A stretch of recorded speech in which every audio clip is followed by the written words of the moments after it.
Meghan Markle has an extreme case of main character syndrome, basically a situation where somebody thinks they are the main player, the protagonist in the story of their lives and the lives of everyone around them. David Foster and Katharine McPhee in Canada for their charity gala was not surprisingly a complete mess for Prince Harry and Meghan Markle. Meghan, look at this. She just can't help directing traffic on a red carpet, can she? When a picture tells the real story, the Fosters cannot stand Meghan and Harry. I just get the sense of Meghan Markle just tries to do whatever she can to bring attention to herself and act like it's just so casual, but she's still attempting to do it. She also still attempting to direct people because, again, this is a film production of her life, guys. So she needs to direct people as to where to stand because apparently a producer who is in his 70s and has been in the entertainment industry for years and years, he apparently doesn't know how to stand on the red carpet. He needs Meghan Markle to direct him because she's the ultimate director. Meghan Markle's story is one that often draws intense attention. Some say she exhibits what you might call main character syndrome. It's when someone truly believes they are the star, the central figure, not only in their own life, but in the lives of those around them. Imagine someone so convinced that the world revolves around them, that every moment, conversation, and interaction is just part of the grand production happening on their personal stage. That's the energy Meghan seems to carry wherever she goes. You get this distinct feeling that she's constantly orchestrating the scene, trying to pull all eyes in her direction, while effortlessly acting as if it's all just part of an everyday, casual moment, when in reality, it's anything but. What makes it even more fascinating is how she doesn't just seek the spotlight, she tries to control it. Like a director behind the scenes, Meghan appears to take charge of how others should behave, where they should stand, even when it seems unnecessary. Take a recent event as an example. An industry veteran, a man in his 70s with decades spent navigating the red carpet and all its fanfare, Meghan Markle chose to do the unthinkable on the red carpet. When I tell you that this woman loves to burn bridges because she had nothing to lose, she knows she's not coming back because David Foster is not doing these events anymore. This is the 40th year he's done this. When will she learn that she just needs to go and stand and smile and avoid this awkwardness in front of banks of cameras? Somehow needed Meghan's guidance on how to position himself. This isn't just a small quirk, it's a vivid illustration of the way Meghan sees herself as the ultimate authority, as though life around her is a carefully scripted movie, and she's got the director's megaphone in hand. For over a decade, this has been her role, and it's heartbreaking to see because, day by day, such public displays grow more and more tiresome to onlookers. Instead of leaning into the authenticity of the moment, or perhaps choosing attire that resonates with genuine elegance, she sometimes opts for looks that leave people puzzled, as if her style choices are a visual metaphor, signaling a longing for attention through shock or spectacle rather than substance. Reports surfaced about a prominent gentleman linked to one of her charitable foundations, standing by somewhat overshadowed, while Meghan seemed to command the scene fully. Meanwhile, whispers from Canada suggest she requested moments of solitude, hinting at complexities behind the scenes that the public rarely gets to witness. It's this intricate mix of showmanship and subtle vulnerability that keeps people watching, questioning what's real and what's performance in Meghan's unfolding story. As she has been for the last 10 years.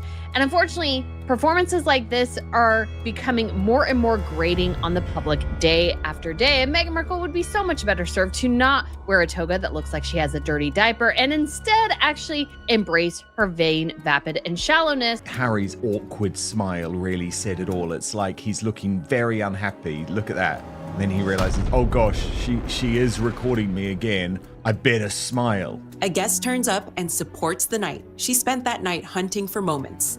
And the man... Imagine being at someone else's 40th anniversary party not as a guest, but just standing there, all alone on the carpet reserved for the celebration, as if you owned the whole event. It's almost too perfect, too convenient. Every single second of this video feels like watching a woman who's absolutely convinced the room belongs to her. But here's the twist. She never had a claim to that space, and the moment's about to come when reality crashes in hard. I have to admit, there's something fascinating, even a little thrilling about that energy. The sheer confidence mixed with obliviousness. Why not radiate that kind of vibe, even if it's misplaced? Now, hold on.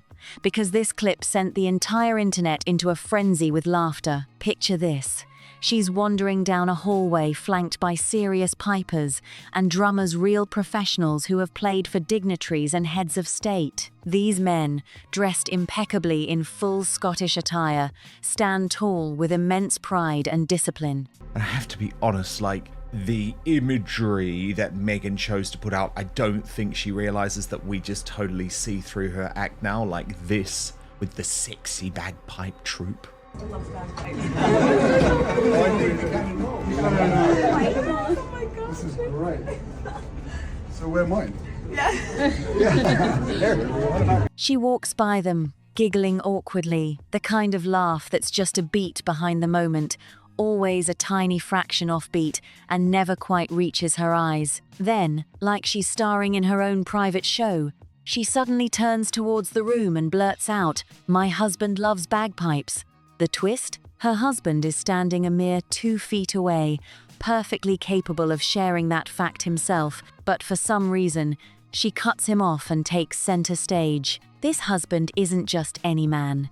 He is the one with genuine Scottish heritage, the one whose summers were spent at Balmoral, whose family has a long connection with that proud regiment. And here she is, stepping in and narrating his story to strangers, speaking about him in the third person as if recounting some distant legend. Everyone else in that room, every other person, fades into mere background like extras in her cinematic life drama. And to top it off, someone behind the scenes is walking backward, camera in hand, determined to catch that exact moment.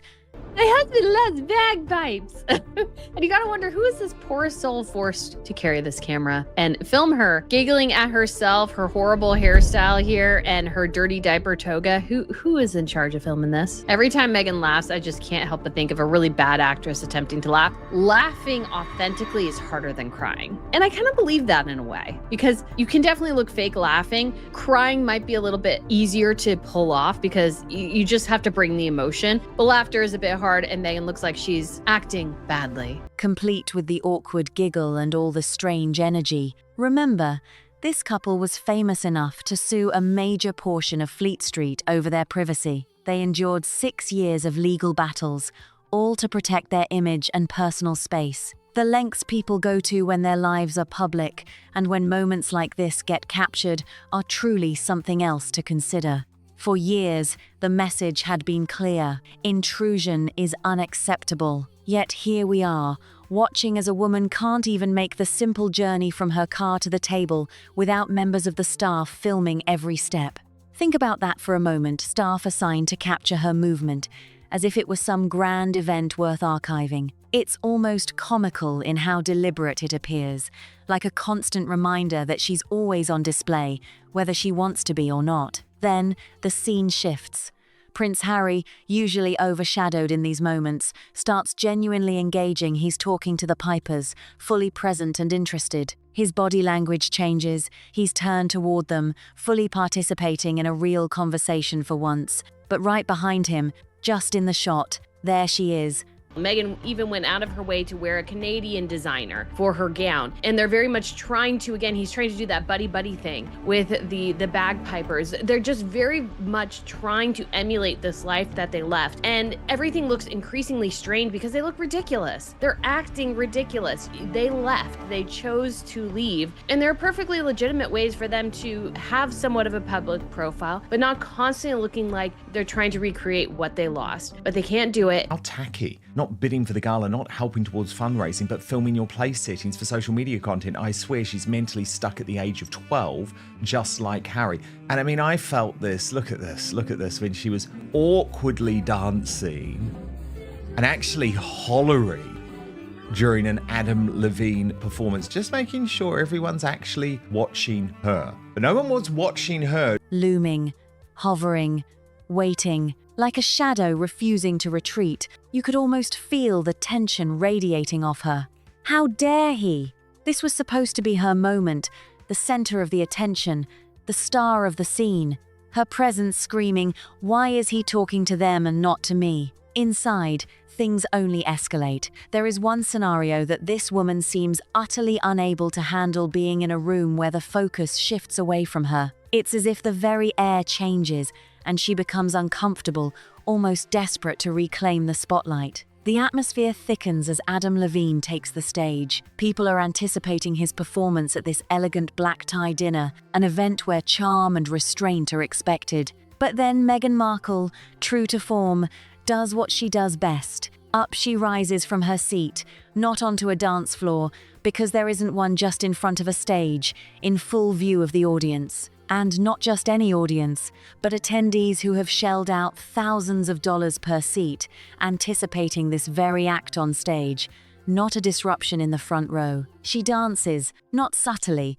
David Foster and Katharine knew that they invited Harry and Meghan, they would get more headlines, and that's what they wanted, and that's what they got, and that's all they cared about. Harry and Meghan have nothing to offer except for that royal piece, and they exploit it quite a bit, but it has a limited bandwidth, and they're just there for kind of the shock value. They're not really there because anybody actually them there. And the performance with the bagpipers is just the worst example of that. But with a shimmy and playful clapping, turning her head to check who's watching, seemingly begging for acknowledgement. It's an unmistakable display. The desperate effort to pull every eye back to her, to remind the room she's there, she's important, she's the story. And then there's Harry sitting there in the midst of it all, his expression a picture of discomfort. More than that, he looks like a man silently absorbing a judgment, as if he's just been handed a list of unintended consequences. Every viewer who has caught this moment online has drawn the same conclusion, and thousands have voiced it. This isn't a scene of joy or shared celebration.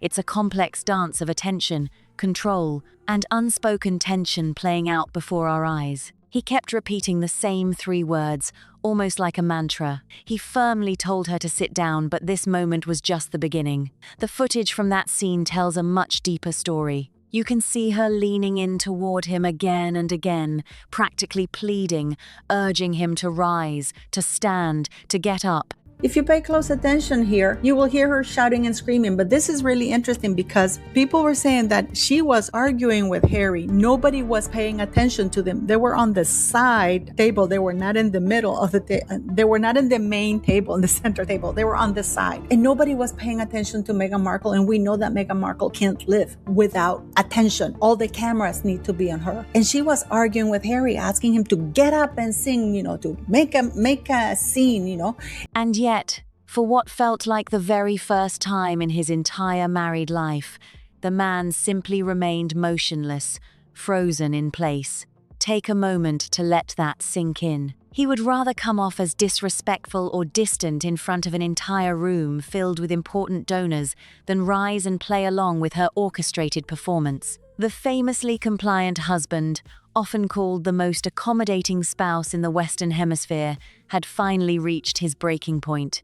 All it took was a small dance, a little shimmy performed at a children's charity event, to crack that facade. Now, let's shift focus back to the red carpet and the next 90 seconds after their arrival. This is a crucial detail that so many people unintentionally overlook. By this point, the cameras had caught everything: their entrance, her stunning dress, the undeniable presence they brought to the event. This is just another example in a long line of examples of Meghan Markle's horrible ability as a creative and producer. Yeah, indeed. I mean, the whole promotional campaign was super bad. Meghan's problem is that she has this small, minor group of people who adore her and think she walks on water. And then the rest of the public is like, you're lying. You're not being real here. And she just can't help herself. She has zero self-awareness.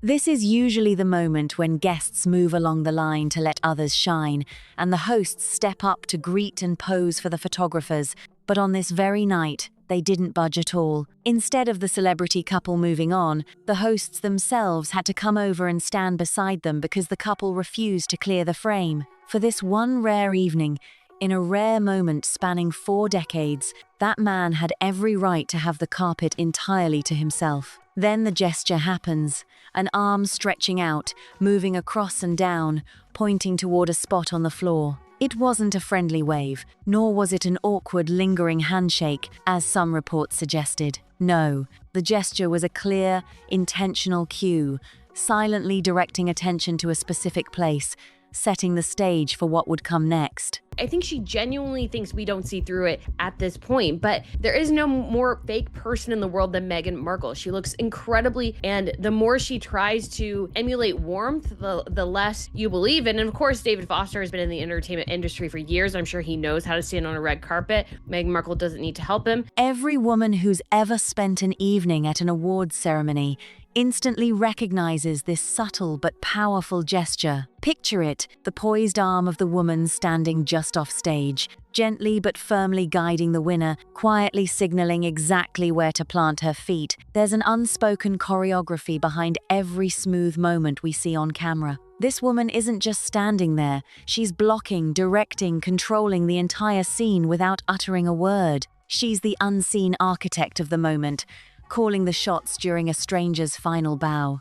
Now, imagine the sheer boldness of this act, the audacity of her command amid a night designed to celebrate others. And the host? He breezes past this outstretched hand as if it's completely invisible, no greeting, no acknowledgement, no single flicker of warmth in his eyes, no pause to honor the delicate moment, no little Duchess's gesture of kindness. Just a cold, effortless sidestep, making it clear that hand might as well not exist. And then he positions himself, standing there with an intensity that the entire internet has since interpreted as raw fury, an undeniable fire burning just beneath the surface. Meanwhile, his female counterpart begins nervously adjusting her dress, her fingers trembling ever so slightly, a telltale sign of discomfort that speaks volumes. Watch those hands closely. They reveal more than words ever could. It's a scene thick with unspoken tension. And then there's Prince William,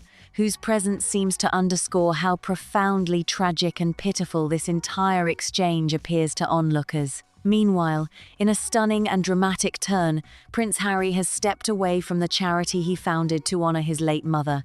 It's a seismic victory for Dr. Sophie Chandoka. And there was lots of other cringe connected to this event, including the copying of William and Catherine's fashion. As the Veil Between Us pointed out, well, it appears that Zarkle isn't the only one cosplaying a member of the royal family. Zarkle wore a cape dress like Princess Catherine, and Harry wore a velvet jacket like Prince William. How pathetic are these two? Quits the charity that he set up in honor of his mother in a massive win for Dr. Sophie Chandoka, a woke black woman who finally had enough with the bullying, with the relentless, inappropriate pursuits from both the Duke and his awful wife, Meghan Markle. A determined woman of remarkable resilience who reached her breaking point amid relentless pressure and inappropriate attention, not just from Harry himself, but also from Meghan Markle, whose behavior has fueled endless controversy. Naturally, Harry now claims the role of victim amid this fallout, attempting to rewrite the narrative into one where he suffered unfairly. But the real story unfolds on that stage, where it becomes clear it's not Dr. Sophie Chandoka who's causing conflict, it's Meghan Markle unleashing unexpected turmoil. "I'm so delighted to be here today," begins a voice that will soon unravel into something far more revealing in the heart of all this drama. The layers of tension, power plays, and raw emotion are just beginning to surface. To be honest, it's a last resort. Really, what Prince Harry wanted to do was to eject me from the organization, and this went on for months. It went on for months through bullying, harassment. I have documentation. Now, of course, Harry is trying to present himself the victim of all of this. So I want to show you what happened on stage, because it's not Dr. Sophie Chandoka who causes an issue, it is Meghan Markle. Thank you very much. Drew Tucker for putting on such a great day here at Power. again, a big thank you to all those who provided horses. You know, why not just let the lady stand where she wanted to stand? Is that so bad? Because Meghan is always trying to control the narrative, promising a story that runs far deeper than any of us first imagined. Let's dive into a story layered with complexity and unexpected turns. At the heart of it was a topic that should have united efforts: a serious fight against HIV. But what unfolded was something very different. Instead of channeling funds to the cause, a sizable portion of the money ended up being spent on a sprawling 4-bedroom villa, complete with dedicated staff and covering private school fees for 3 children. And here's the twist.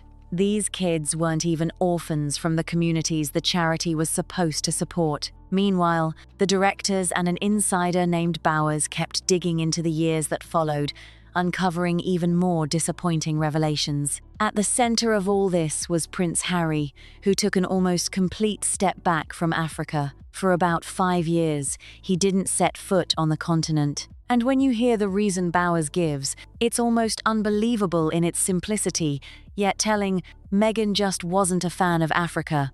That's it. No dramatic backstory, no grand excuse, just a straightforward, almost dismissive statement. Because the wife didn't want to go, the children in Lesotho were left waiting. It's going to really affect their fundraising. It's going to affect the branding. And these children are going to be the ones who are going to pay the price for that, I believe. Sussexes only will talk to people who repeat their own narrative. Yes. And who they can control. So the idea that you could get the truth from the Sussexes is contradiction. Without the man whose face still graced all the fundraising posters and campaigns. It's a heartbreaking disconnect. The very person people thought was championing their cause was largely absent. Bowers paints a picture of someone who had grown disillusioned, not with the cause itself, but with the entire charade.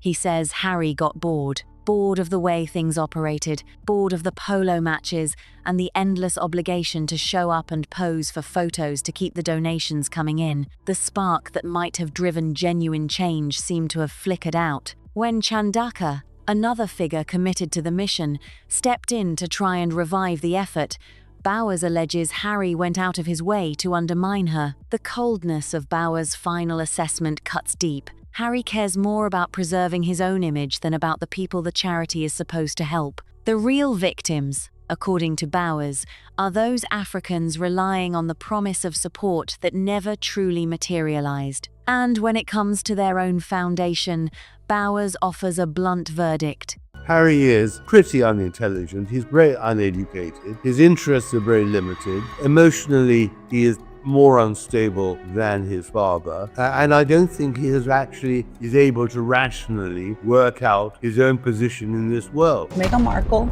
as usual, is asking for insane demands. And again, she made it all about herself. But she doesn't care, does she? What else can we expect from Meghan Markle? You will see that the body language is brutal. There is no eye contact whatsoever. And Harry, of course, knew that he messed up, that he should have moved along. But did he? No, because he's a coward. He's a coward, and he knows that people will always forgive him, especially now after he met with the king. It's not a charity, it's essentially a business venture. To put this into perspective, he points to billionaires like Jeff Bezos, who donate hundreds of millions to causes. By contrast, Harry and Meghan's foundation gave away a mere fraction of that, just a few $1,000s here and there. That stark difference, Bowers argues, is an embarrassment, a glaring contrast between genuine philanthropy and what feels like a performative gesture. It's a damning comparison that leaves you questioning the true legacy of this well-publicized initiative. There's a particular woman who is endlessly invoked, again and again, especially by authors like Bauer, and within his vast and often brutal body of work, this critique stands out as one of the cruelest. That woman is none other than Diana, Princess of Wales. You can say whatever you want about her. People certainly did during her lifetime and long after, but if you look closer, what emerges is a complex, powerful story of dedication and transformation. For years, Diana worked tirelessly, putting her position to use in ways many never imagined. Bauer. But he is prepared to put that ahead of not just his own charity, but of charities altogether, because this commission says the damage being done from Harry here could actually stop people trusting charities altogether. His mother would be ashamed. In Meghan's mind, she is Diana. Yes. I mean, Diana Spencer is Meghan Spencer. And that was all part of her imagination that somehow she could inherit the glow of her dead mother-in-law. So I think that was another reason for Charles to say no. A historian of sorts summarizes her existence in vivid terms. She possessed an almost magnetic status. She was undeniably beautiful. She carried herself with remarkable grace and poise. And most importantly, she poured relentless effort into embodying what it meant to be royal with sincerity at the core. But beyond the glitz and sparkle, Diana's dedication ran much deeper. She showed genuine compassion that pierced through the often cold corridors of palace life. She spent day after day visiting hospices, hospitals, and AIDS wards during a time when the stigma was suffocating.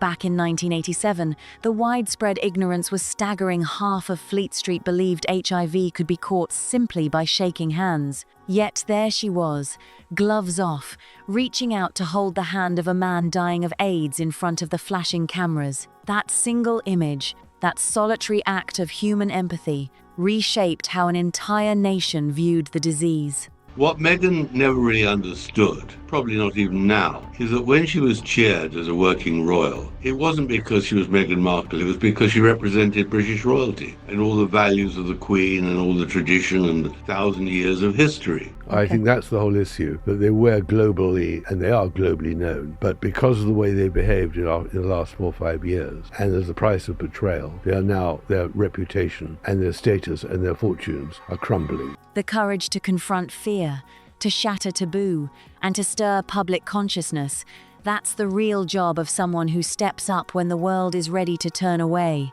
Now, fast forward to the next chapter of this story, the one involving the woman who has spent 7 years wearing Diana's iconic jewelry, Meghan. Bauer casts a sharp, unforgiving light on this new chapter. According to him, Meghan would never spend her days immersed in the unglamorous, often heartbreakingly raw environments of hospices or hospitals. Instead, he claims she preferred the glittery company of Elton John in the south of France, indulging in parties rather than walking the difficult path of compassionate service. Take a moment to absorb that. It's a stark contrast, carefully captured in just one sentence, packed with implication and judgment. Picture it clearly. One woman quietly sitting beside those in their final moments, breaking down barriers and reshaping public perspective through empathy and presence. In some ways, he does despise his wife. I mean, we saw that on the recent Middle Eastern tour, when he was constantly rejecting her attempt at public displays of affection because he knows that what she's doing is like ownership. It's not about love, it's not about affection, it's about ownership, and it's about showing the world who is in control, and he can't stand that. It doesn't work for you to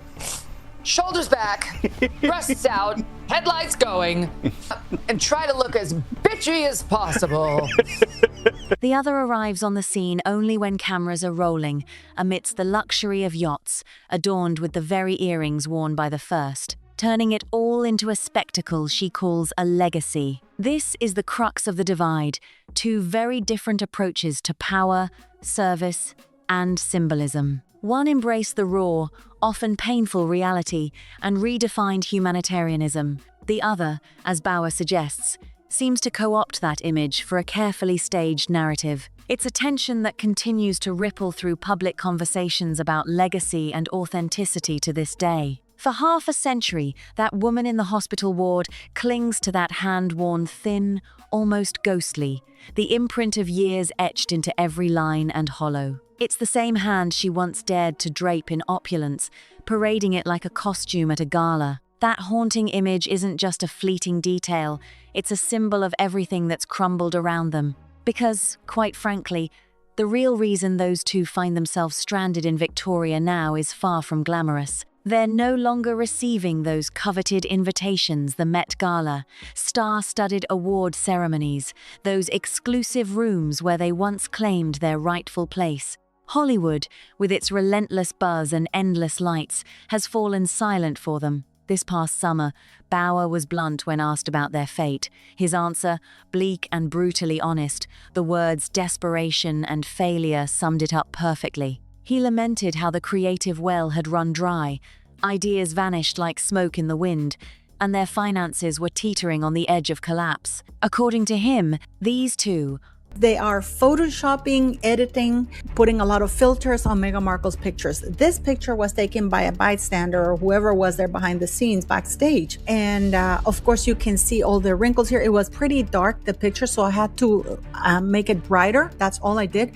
But you can see Meghan Markle's disheveled hair. She has a bun. She has like a bunch of hair sticking out. You can see the wrinkles on her face. And look at that armpit. She would have the resources. If you're going to wear a bun, make sure that you put some Vaseline or something there, but she do not look nice. It is unbelievable to me that Harry has been so blinded by this woman, and he is not even putting his mother's legacy before, his wife and the things that she's doing that are so detrimental to this good work. once the toast of the town, were now humbling themselves, essentially crawling back to Britain with nothing but hope in their hearts and bended knees, desperately wishing for an audience with the king. The image is almost pitiful, a shadow of the grandeur they once commanded. When Bauer spoke about her, his tone grew even colder, more resigned. Without a steady income in sight, the Netflix deal concluded.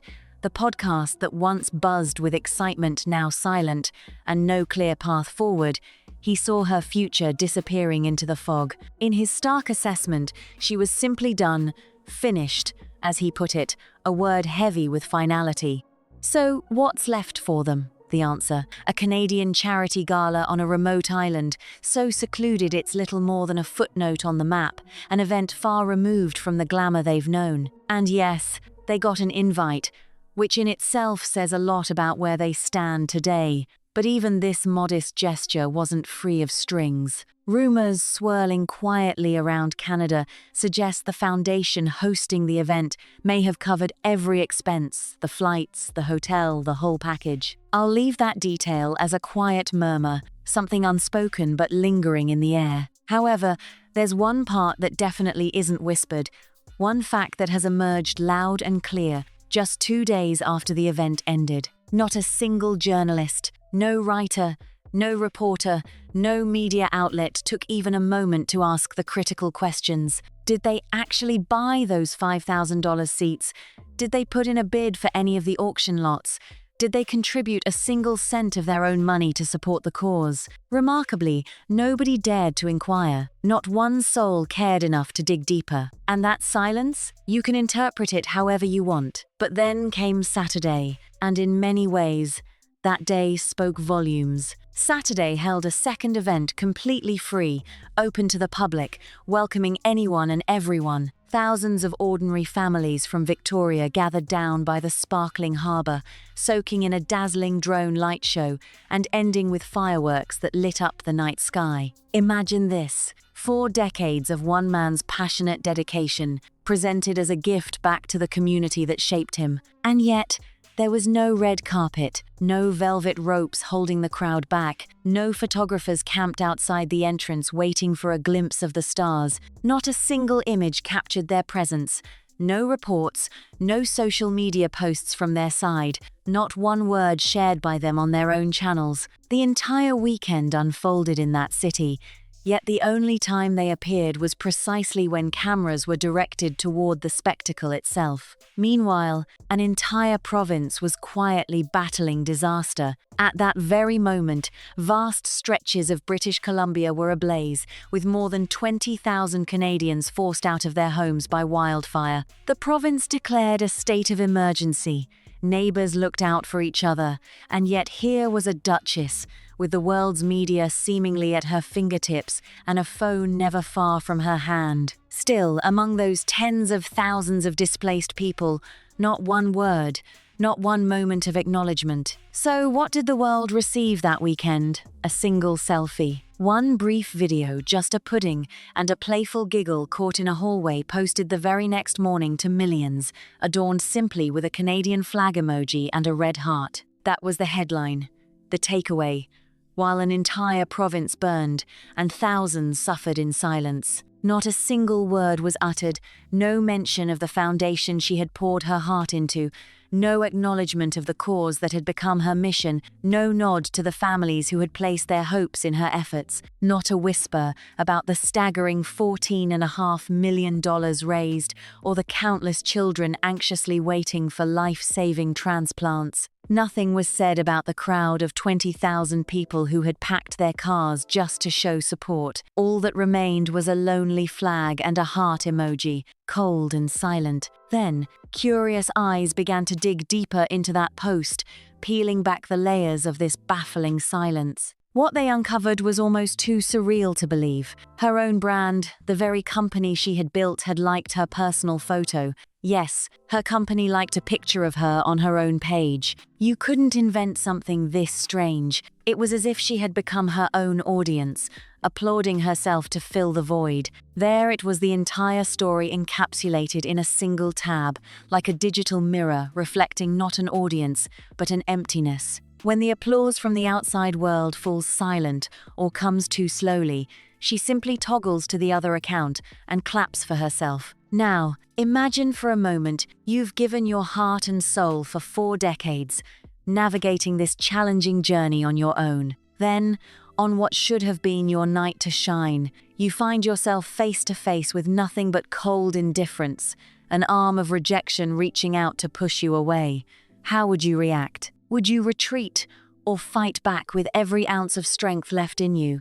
Drop your thoughts down in the comments. I'm eager to hear what you would do in this impossible moment. If you want the unfiltered truth, the raw receipts that no one else dares to share, hit that like button and subscribe, because what you've seen so far is just the tip of the iceberg. There's so much more unraveling ahead. As she walked up the carpet that night, fully preparing to lead the evening with grace and purpose, just 90 seconds later, the scene turned cold and unforgiving. A man who had spent a lifetime in the company of famous women didn't even glance her way. He took his place and left her standing alone, fumbling nervously with her dress in front of a packed room. She had arrived to direct the evening, but was swiftly dismissed. The only person who documented that heart-wrenching moment was a young woman she had hired her lone witness in an unforgiving crowd. This story isn't just about one person. It's a powerful reminder that behind every public moment lies a private struggle, that sometimes